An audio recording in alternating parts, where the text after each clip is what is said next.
नमस्कार, knocking-news.com में आपका स्वागत है। मैं हूं गिरिजेश वशिष्ठ। 2024 की लड़ाई और रोचक हो गई है कल के छापों के बाद। आज हम इन सब जो गतिविधियां हो रही हैं, छापे वाली गतिविधि हो रही हो या कुछ और हो रहा हो, राहुल गांधी कुछ कर रहे हो, हम इसका वो एक साइकोलॉजिकल एस्पेक्ट समझेंगे। हम ये समझने की कोशिश करेंगे कि दोनों नेता अपने आप को, चाहे वो राहुल गांधी हो या मोदी हो, किस तरह से पोजीशन करने की कोशिश कर रहे हैं, किस तरह से समाज में अपनी छवि बनाने की कोशिश कर रहे हैं, किस तरह से वो लोगों को अप्रोच कर रहे हैं।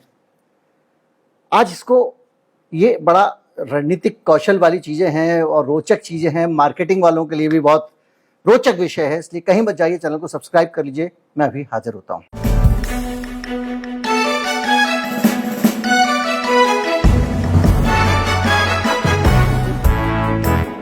पीएम मोदी की जो छवि है, दरअसल वो जिस राज्य से आते हैं उस राज्य में हीरो वर्शिपर लोग हैं। वहाँ काम धंधा करने वाले, काम काज में बिजी रहने वाले लोग हैं। और जो हम लोग कहते हैं ना कि भगत सिंह पड़ोस के घर में हो, उस मानसिकता के जो लोग होते हैं, तो वहाँ जो व्यापारी है वो अपने व्यापार और दूसरी चीज़ों से समय निकालना नहीं चाहता है और किसी पचड़े में पड़ना भी नहीं चाहता। उसको एक ऐसा आदमी चाहिए जो हृष्ट पुष्ट मजबूत हो, तगड़ा हो और उसके लिए काम करे।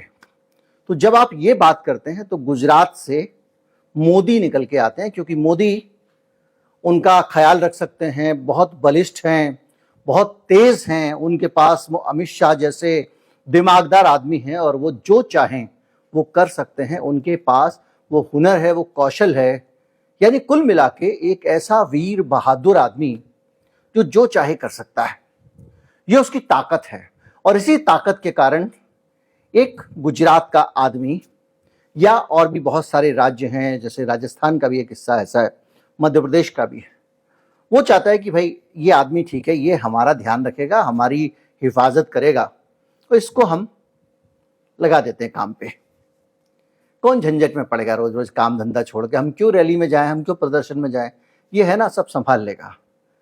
फिर वो अपने आप को आपके साथ कनेक्ट करता है किसी न किसी एक सूत्र के साथ में, चाहे वो धर्म का सूत्र हो सकता है या किसी और का, गुजराती का, गुजरात स्वाभिमान का, वो आपको उसके साथ कनेक्ट करता है और फिर आप उस आदमी के हो जाते हैं। ये एक गुजरात से रणनीति निकल के आई। जब ये देश भर में आई तो आप गुजराती स्वाभिमान की जगह भारत के स्वाभिमान की बात होने लग गई। और इसमें भी एक ऐसा व्यक्ति जो बहुत वीर है, दबंग है और जिसको आप ये मानते हो कि वो कुनबे की सेवा कर सकता है। धारावी वगैरह में, दूसरी जगहों पे जो इस तरह की बस्तियां हैं जिसके बारे में हम फिल्मों में देखते हैं, एक दादा होता है, दादा। उस दादा भाई को लोग पैसे देते हैं, इसलिए पैसे देते हैं कि ये दादा हमारे को बचाएगा, जब बाहर से कोई दिक्कत आएगी दादा बचाएगा। उसी तरह का एक मोदी का स्टेचर है। उनको लोग एक मजबूत और बहादुर सेवियर के तौर पे देखते हैं, रक्षक के तौर पे। तो क्या होता है कि जब इस तरह के लोग आते हैं तो उसके साथ में वो अपनी छवि को और स्ट्रांग बनाने की कोशिश करते हैं। हमारी टक्कर में कोई नहीं है, मेरे बगल में अगर भ्रष्ट आदमी बैठ जाए तो मेरे ताप से जल जाएगा। ये डायलॉग, ये मोदी की उस महानता को बखान करता है जो वो खुद बोल रहे हैं। मैं चिमटे से भी ऐसी चीजों को, लोगों को जिसके भी संदर्भ में का छूना पसंद नहीं करता हूं। ये कुछ चीजें, मोदी डरता नहीं है, सबको जेल में डालूंगा, भोपाल में खड़े होकर कह रहे थे, याद कीजिए। ये जो चीजें होती है ना, ये आपको एक सेंस ऑफ प्रोटेक्शन देती है, भाई ये आदमी हमारी रक्षा करेगा। और फिर वो कहता है कि मैं आपकी कम्युनिटी का आदमी हूं, आपकी कम्युनिटी के लिए बना हुआ हूं। वो कुछ ऐसे काम भी कर देता है जो भले ही जायज ना हो, लेकिन आपकी कम्युनिटी के लिए किए हैं तो आप उसको मानते हैं ये हमारा आदमी है। तो ये एक इमेज बिल्डिंग का मोदी का स्टाइल हुआ कि लोग उसके साथ कनेक्टेड महसूस करते हैं और ये मानते हैं कि ये हमारा रक्षक है। और उस रक्षक के साथ में होता यह है कि अब वो रक्षक जो है वो बहुत सारे ऐसे काम करने लगता है कि जिससे वो रक्षक दिखता रहे। जैसे कल पत्रकारों को उठा लेना, अभी तक नहीं पता उनको कि इनके खिलाफ आरोप क्या है, ले गए उठा के, उनके कंप्यूटर जब्त कर लिए, सब कर लिए। तो वो एक दिखाना कि देखा मेरे अंदर ताकत है, बहुत मेरी आलोचना करते थे, इनको मैं ठीक कर सकता हूं। इसी तरह से अलग अलग मौकों पे संजय सिंह को, मनीष सिसोदिया को डाल दिया। अरविंद केजरीवाल को जो कुछ संभव हो चुका उसकी सारी पावर छीन ली, उसके सारे नेताओं को जेल में एक एक करके डाल दिया, उनके नेताओं पर रेड डाल रहा है। इससे पहले पिटाई, लड़ाई झगड़ा, घूसे, लात, टमाटर, स्याही सब करवा दिया था आम आदमी पार्टी वालों को, याद कीजिए। तो ये सारी चीजें जो है ना, मोदी को एक लार्जर देन लाइफ हीरो की इमेज देती हैं। अब इस इमेज को आप कैसे काटेंगे? इसको काटने के लिए आप या तो इससे बड़ा हीरो लाएं, लेकिन बड़ा हीरो साबित करने के लिए बहुत जरूरी है कि वो हीरो उठा के पहले अखाड़े में, चंदन चाचा के बाड़े में इनको जोर से पटखनी दे। तो वो पटखनी आसान तो है नहीं, लेकिन कुछ फ्रंट ऐसे हैं जिन पे अगर ये हीरो हारता है तो लोग मानने लगेंगे कि ये इनविंसिबल नहीं है, इसे भी हराया जा सकता है। और जो फैन फॉलोइंग है, जिसको हम मजाक में चिढ़ाने के लिए भक्त कह देते हैं, उसके मन में जब तक इस हीरो के अजय होने की छवि है, इसका कोई कुछ नहीं बिगाड़ सकता। अब आते हैं इसकी काट पे। राहुल गांधी इसकी काट कैसे ढूंढता है और वो क्या स्ट्रेटजी अपनाई जा रही है जिसके जरिए इसको काटा जा रहा है। एक तरफ क्रूर इमेज है, वो किसी को नहीं, जो आदमी रास्ते में आता है उसको ठिकाने लगा देता है, जो रास्ते में आता है उस सबको एकदम से। आप कीजिए, पुरानी जो हमारी माइथोलॉजी में जो बड़े बड़े राक्षस होते थे, जो बड़े बड़े राजा होते थे, चाहे वो राजा बलि हो, चाहे वो रावण हो या कंस हो, वो सब बहुत बहुत बलशाली थे और बहुत क्रूर भी थे। लेकिन उनका मुकाबला करने के लिए जो भगवान आए, उनकी इमेज क्या थी? भगवान राम बेहद सौम्य, सरल, हमेशा इस मुद्रा में। ये तो अभी विश्व हिंदू परिषद वालों ने तीर कमान वाले राम बना दिए, पहले ऐसे थोड़ी होते थे। पीछे हाथ में एकदम बढ़िया सा कुछ, कभी किसी में कुछ, पीछे एक गोल गोल आभा मंडल उनका, और सरल विनम्र व्यक्ति। केवट बोलने लगा, भाई पैर धोऊंगा तब बैठने दूंगा नाव में, ठीक है भैया धो लो। इस तरह से किसी को भी गले लगाने वाले, बान, बंदर, भालू, सबसे दोस्ती कर ली। एक ऐसा परसेप्शन हीरो वाला जो हमारी इंडियन, जो हमारी भारतीय जो माइथोलॉजिकल समझ है, उसके हिसाब से ऐसे बलशाली को हरा सकता है। अब एक ये वीडियो देखिए। दिल्ली मेट्रो में राहुल गांधी जा रहे हैं, जाते मोदी जी भी हैं, कुछ स्टिल फोटो आते हैं, उनके बगल में कुछ लोग बैठे होते हैं। निश्चित तौर पे राहुल गांधी की सिक्योरिटी और मोदी की सिक्योरिटी में बहुत जमीन आसमान का अंतर है। फिर भी राहुल गांधी की सिक्योरिटी इतनी कम भी नहीं है कि वो मेट्रो में लोगों से एकदम सहज तरीके से बात कर सकें, लेकिन वो करते हैं। वहां पे उनको एक लड़की मिलती है जो बताती है कि उसके पास में पिल्ला है, एक पिल्ला, और उस पिल्ले को लेकर राहुल गांधी जाते हैं गोवा हवाई जहाज में बैठ के, और वो जो एक्स्ट्रा पिल्ला उसकी बहन के पास है, उसे वीडियो पे कॉल करके उस पिल्ले को लेके आते हैं और अपनी माँ को गिफ्ट करते हैं। ये वीडियो देख लीजिए, आज ही आया है। इसके बाद हम आगे बढ़ते हैं। Hello, how are you? Now 20 years, 23 years. Guys. There's only one girl? Yeah, one girl and one boy. This is the best therapy.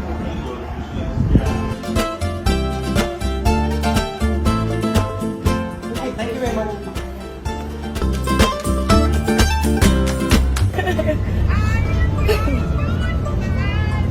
Okay, Naina, my sister is, she was her phone.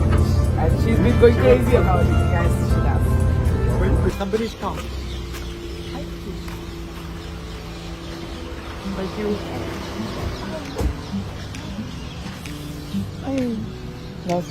Okay, let's go. I'm going to put it in here. You cover her the last minute.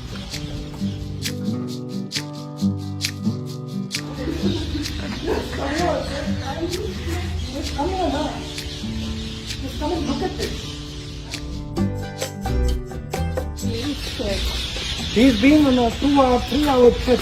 She. Oh, it's a she. Yes, it's she.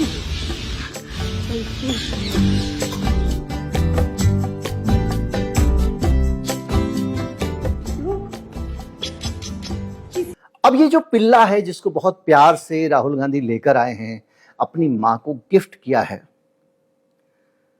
इस video को देखने के बाद आपके दिमाग में क्या आता है? भारत में बड़ी संख्या ऐसे लोगों की है जो पशुओं को बहुत प्यार करते हैं, जो पेट लवर हैं, जो जानवरों को पालते हैं, गाय की सेवा करते हैं, बिल्ली पालते हैं, कुत्ते पालते हैं, वगैरह वगैरह। उन सब लोगों को राहुल गांधी को इस तरह देखकर कैसा लगा होगा? राहुल गांधी यही चाहते हैं कि वो जो भावना आपके मन में आई राहुल गांधी के साथ में, उस भावना के साथ आप जुड़ जाएं। यही राहुल गांधी चाहता है। और राहुल गांधी ये भी चाहता है कि मैं इस तरह से एक साथ बड़े वर्ग को भले ही ना जोड़ सकूं, छोटे छोटे को जोड़ूंगा। तो पेट लवर्स को एक दिन छू लिया। एक तरफ ये एक नैरेटिव चल रहा है हिंदुस्तान में कि सिख और खालिस्तानी एक ही होते हैं, सारे सिख खालिस्तानी होते हैं। और यही सोच की कमी, यही कमजोरी 84 के दंगों का कारण बनी थी। आम सिख को खालिस्तानियों के साथ जोड़कर देखा गया। इससे पहले कि ये कनाडा वाला जो पूरा का पूरा नैरेटिव है ये चल रहा है, इस नैरेटिव के बीच में कुछ गलतफहमी हो और सिखों के साथ मोहब्बत में इस देश की कमी आ जाए, राहुल गांधी अमृतसर के स्वर्ण मंदिर जाते हैं। वहां पर पूरा टाइम बिताते हैं, पूरी सेवा करते हैं। जो जोड़ा घर होता है वहां पे, जोड़ा घर मतलब वो जगह जहाँ जूते रखे जाते हैं। राहुल गांधी लोगों के जूते लेते हैं, उसको वापस उसमें रखते हैं, उनका जो रैक होती है, या और उसका फिर टोकन देते हैं। इस बीच में जूतों को साफ सफाई भी की जाती है, चमकाया जाता है। जब आप गुरुद्वारे में जूता रख के आएंगे, लौट के आपको साफ चमकता हुआ जूता मिलेगा। ये सेवा है, उनके धर्म का एक वो है। इसके अलावा लंगर में जाते हैं, लहसुन काटते हुए उनकी फोटो आई है, पीछे कद्दू रखे हुए हैं बहुत सारे, और वो सब्जियां काट रहे हैं। लंगर में बर्तन धो रहे हैं, झूठे बर्तन धोते हुए राहुल गांधी का फोटो आता है। वो जाते हैं, गुरु ग्रंथ साहब को मत्था टेकते हैं। तो ये सारी की सारी चीजें अगर वो अमृतसर के स्वर्ण मंदिर में जाके कर रहे हैं, तो वो सिख समुदाय को एक आश्वासन देने की कोशिश कर रहे हैं कि आपके लिए हमारे मन में प्यार है, और आपसे हम, ये कह नहीं रहा है वो आदमी, कहेगा तो उसके ऊपर हमला कर देंगे। क्योंकि राहुल गांधी की आज की स्ट्रेटजी क्या है? विजुअली बात कहो। क्योंकि राहुल गांधी अगर कुछ बोलता है तो उसकी बात का अर्थ का अनर्थ निकाल देना, उसका काट के कुछ निकाल लेना बन जाता है। वो फिर वो पप्पू वाला नैरेटिव चलना शुरू हो जाता है। तो उसने बोलना बंद कर दिया है, संकेत देता है। जब 5 तस्वीरें आएंगी, एक आदमी बर्तन धो रहा है, एक आदमी गुरुद्वारे में सफाई कर रहा है, खाना बना रहा है, लोगों को रोटियां बांट रहा है, लोगों को सब्जी बांट रहा है, दाल बांट रहा है लंगर की, तो एक कनेक्ट, जितने भी सिख हैं उनके अंदर कनेक्ट आएगा। अभी पेट लवर के साथ था। कुली, भारत में हर स्टेशन पे कुली होते हैं, और कुली वो लोग हैं जो पूरे समय स्टेशन पे इधर उधर बातें चर्चा करते हैं और अपने विचार व्यक्त करते हैं। जो भी खाली समय होता है वो बातचीत में बिताते हैं। मेरे पास एक बहुत पहले एक प्रपोजल आया था कि साहब, जब मैं चैनल में काम करता था, कि मेरे पास एक व्यक्ति आया, उनके पास में राजस्थान में, बहुत पुरानी बात हो गई, 30 साल 25 साल तो पुरानी बात हो गई, कि राजस्थान में मेरे पास में पूरा नेटवर्क है मनिहारियों का। मनिहारी मतलब वो महिलाएं जो चूड़ी पहनाती हैं, चूड़ी बेचने वाली। तो वो महिलाएं जो हैं वो जब जाती हैं चूड़ी पहनाने, तो वो महिलाओं से मिलती हैं। और मैं इस नेटवर्क का इस्तेमाल आपके प्रोडक्ट के प्रचार के लिए कर सकता हूं। हमने कहा भाई हम तो मीडिया, हमारा तो कोई प्रोडक्ट नहीं है, लेकिन पॉलिटिशियंस के लिए भी कर सकते हैं, ये भी उसने कहा। तो आप सोचिए, एक महिला जिससे कनेक्ट है, उस महिला का वो रोज जा रही है, और वहां जाके अगर वो कुछ बेचेगी तो उसका इंप्रेशन अलग हुआ। इसी तरह से कुली भी बहुत लोगों से मिलते हैं। कुलियों ने जैसे ही कहा कि हम राहुल गांधी से मिलना चाहते हैं, कुछ समय बाद राहुल गांधी पहुंच गए आनंद विहार रेलवे स्टेशन। और आनंद विहार रेलवे स्टेशन पहुंचने के बाद कुलियों ने कहा हम तो आपको कुली के रूप में देखना चाहते हैं। हाँ भैया, पहनाओ कपड़े, कुली वाले कपड़े पहन लिए, बिल्ला लगा लिया, वजन उठाओ, वजन उठा दिया, चलाया। कोशिश की लोगों ने कि इसमें भी कोई ढूंढ ले, बोलो पहिए वाला ब्रीफकेस क्यों उठा रहे हैं। कुली लोग सब तरह का ब्रीफकेस उठाते हैं और लोग सब तरह का उठवाते भी हैं। तो जो भी है, पूरा देश का कुली समाज उनके साथ जुड़ गया।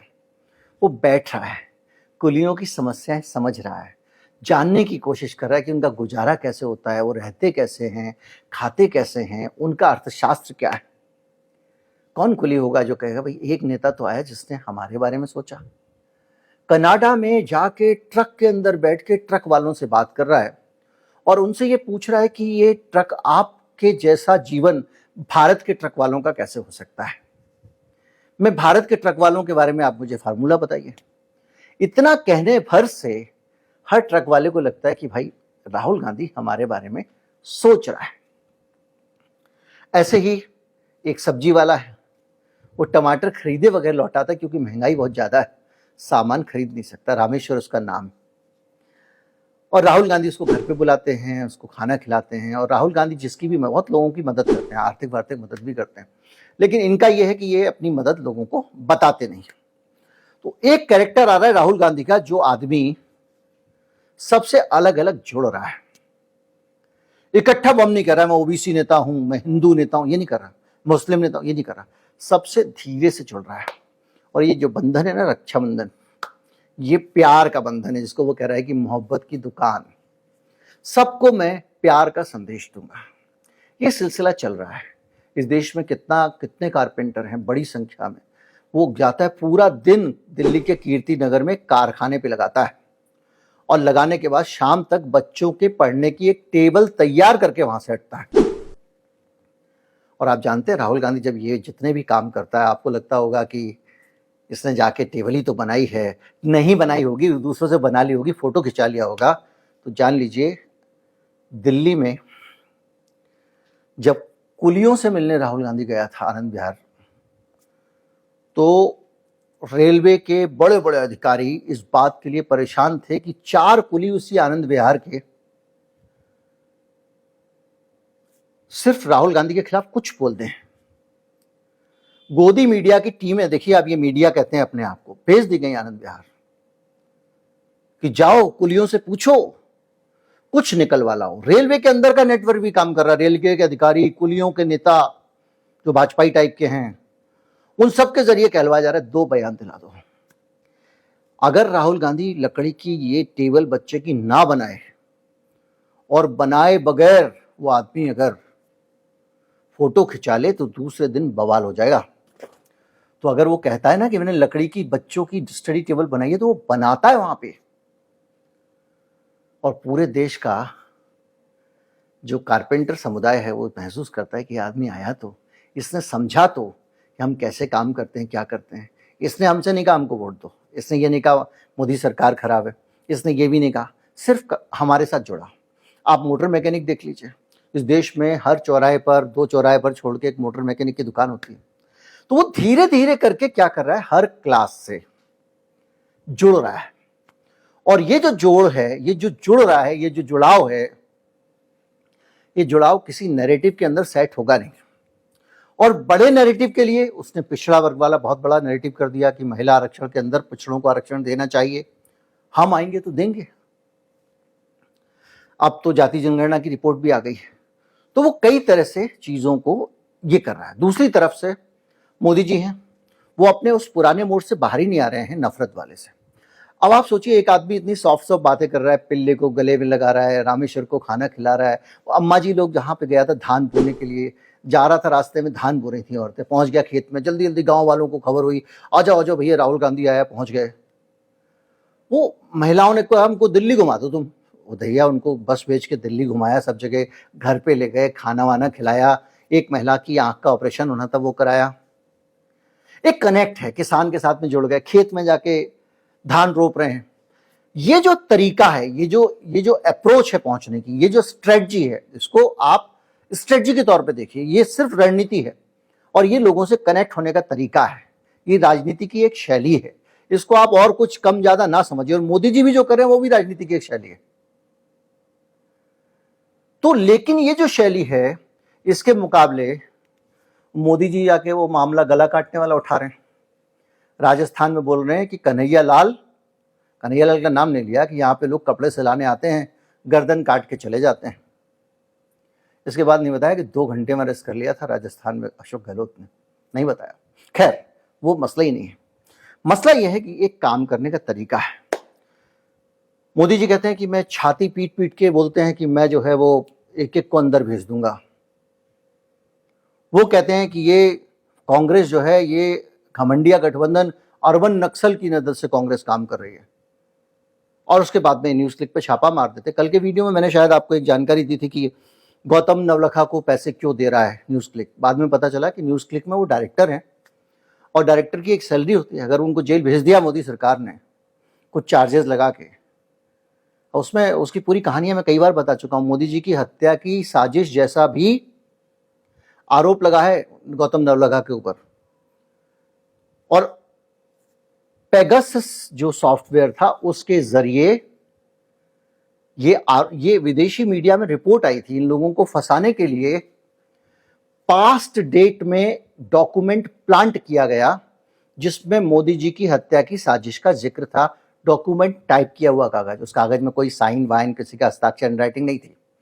एक कंप्यूटर में टाइप किया हुआ कागज जिसमें वो कह रहा है कि मोदी जी बहुत अच्छा है, बहुत अच्छे इंसान है, मोदी जी जो है बहुत लोकप्रिय हो रहे हैं, ये हो रहे हैं वो हो रहे हैं, उनको मारना पड़ेगा।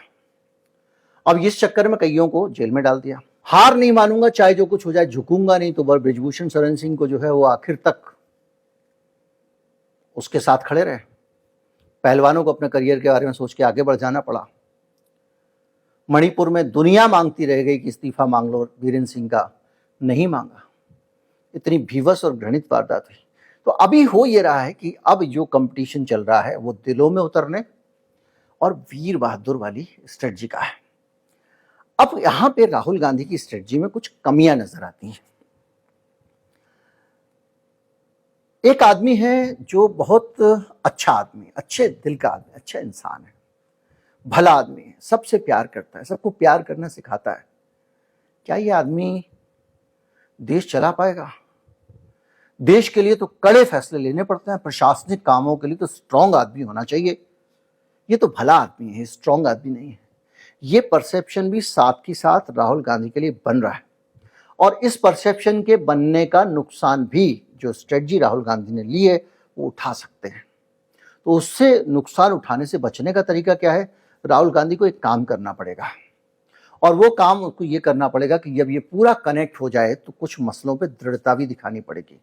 पहले कभी दिखाई थी जब वो मनमोहन सिंह का बिल फाड़ के दिखाने की कोशिश की थी या दूसरे मामलों में, लेकिन बीच बीच में दिखानी पड़ेगी। वो अगर नहीं दिखाते तो ये कमजोर होते हैं। लेकिन एक और अंतर है, मोदी जी जो कुछ कर रहे हैं इस सब के लोग यूज्ड टू हो चुके हैं, इसमें नया कुछ नहीं है, इसलिए रुचि भी नहीं है, लोग देखना भी नहीं चाहते हैं। और एक तरफ यूट्यूबर ब्लॉगर राहुल गांधी है जो राहुल गांधी के जो लालू यादव के घर जाता है, खाना बनाना सीखता है, खाना खाता है, अपनी बहन के लिए पैक कराता है। तो ये जो लड़ाई है, इसीलिए आप देख रहे हैं कि राहुल गांधी के व्यूज कितने, जब मैंने पूरा आपको एक दिया था 2 दिन पहले कि मोदी से कितना अधिक पॉपुलर है राहुल गांधी के वीडियो। तो उसके बीच में आपको ये समझना पड़ेगा कि राहुल गांधी की जिंदगी में लोगों को ज्यादा रुचि है क्योंकि वो एक ऐसे काम कर रहे हैं जिससे लोग भावनात्मक रूप से जुड़ रहे हैं, और दूसरा वो ऐसे काम कर रहे हैं जिसमें वो ऐसी बातें कर रहे हैं जिनमें लोगों की रुचि है। और राहुल गांधी के जीवन में इसके साथ साथ रुचि बढ़ती जा रही है। यार ये लड़का तो बड़ा अच्छा है, ये तो बड़ा भला आदमी है, ये तो बहुत सज्जन आदमी है। दूसरी तरफ मोदी जी की जो भी वीर रस की और दूसरी चीजें थी वो अपने परम स्तर तक जा चुकी हैं। उनके अगर आप क्रूर कहें तो क्रूरतम रूप को ये देश देख चुका है, अगर आप वीर कहें तो उनके वीरतम रूप को देख चुका है। इससे बड़ी वीरता अब दिखाने का इसको बचता नहीं है। तो ये जो स्ट्रेटजी है दोनों की, ये स्ट्रेटजी आने वाले 2024 के लिए धीरे धीरे दोनों की एक छवि बना रही है। अब इस देश के लोग किस छवि के साथ जाना चाहेंगे, किसको पसंद करना चाहेंगे, कौन सा फार्मूला कारगर है, कौन सी छवि अच्छी है, कौन सी स्ट्रेटजी अच्छी है, इसके आधार पर आने वाला समय तय होगा। लेकिन जो भी है, राहुल गांधी जिस तरीके से काम कर रहा है वो तरीका धीरे धीरे आगे बढ़ने वाला है। और इस तरीके में किसी आदमी के लिए भी रोकने का कोई स्कोप नहीं है। ये पदयात्रा है। अगर ये गाड़ी होती तो सड़क पे आप लट्ठे डाल देते, कुछ लट्ठे डाल देते, लकड़ी के खड्डे खोद देते, कुछ भी करते थे, लेकिन पैदल यात्रा है, इसको रोकना बहुत मुश्किल है। और ये धीरे धीरे करके अभी तो शुरुआत हुई है। जब राहुल गांधी के 50 वीडियो पूरे होंगे तब तक इस देश में राहुल गांधी का परसेप्शन एकदम बदल चुका होगा। और दूसरी तरफ कठोर, कठिन, गलत, सही कैसे भी फैसले लेकर अड़े रहने वाले आदमी का एक व्यक्तित्व है, और वो उस व्यक्तित्व के सामने राहुल गांधी ज़्यादा बिकते हैं, वो ज़्यादा बिकता है, ये देश का जनमानस ही बता सकता है, अपन कुछ नहीं बता सकते। लेकिन इतना पक्का है, एक तरफ भगवान राम की वो छवि है, तीर कमान वाली, योद्धा वाली, क्रूर हनुमान का स्टिकर है जो कार के पीछे होता है। दूसरी तरफ विनम्र हनुमान जी हैं, राम जी के चरणों में गर्दन झुकाकर बैठे हैं, और भगवान राम जो राम दरबार में सीता माता के साथ में एक जिम्मेदार पारिवारिक सदस्य की तरह बैठे हैं, जिनके परिवार के भाई भी हैं, राम दरबार लगा हुआ है। इन छवियों में से एक छवि का चुनाव लोगों को करना है। एक छवि के साथ राहुल गांधी खुद को जोड़ रहे हैं, दूसरी के साथ मोदी जोड़ रहे हैं। उम्मीद करता हूँ वीडियो अच्छा लग रहा होगा। अच्छा लगा हो तो ज़्यादा से ज़्यादा लोगों को बताएं, चैनल को सब्सक्राइब कर लें। नमस्कार, जय हिंद। व्हाट्सएप चैनल अगर आप सब्सक्राइब कर लेंगे या फॉलो कर लेंगे तो उसका फ़ायदा ये होगा कि आपसे वीडियो के नोटिफिकेशन मिस नहीं होंगे। नमस्कार, जय हिंद।